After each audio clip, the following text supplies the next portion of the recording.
ছিল থিবস এবং এনথেসেনিয়ারের সেনার সাথে, আর এটি আলেকজান্ডারের যাত্রার এক প্রধান মোড়। এই সময় তিনি নিজের মহানতা প্রদর্শন করেন, আর এরপর স্বাভাবিকভাবেই মানুষের বিশ্বাস বাড়তে থাকলো।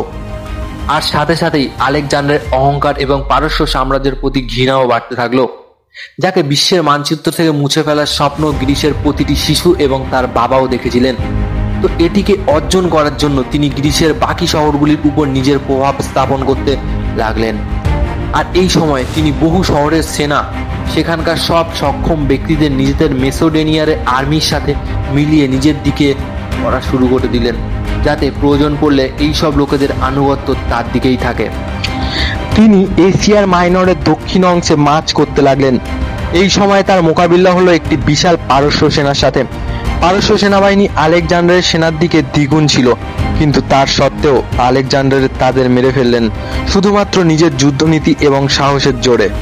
স্বাভাবিকভাবে এটি নিজের মধ্যে একটি খুব বড় ব্যাপার ছিল, যে কারণে এই যুদ্ধ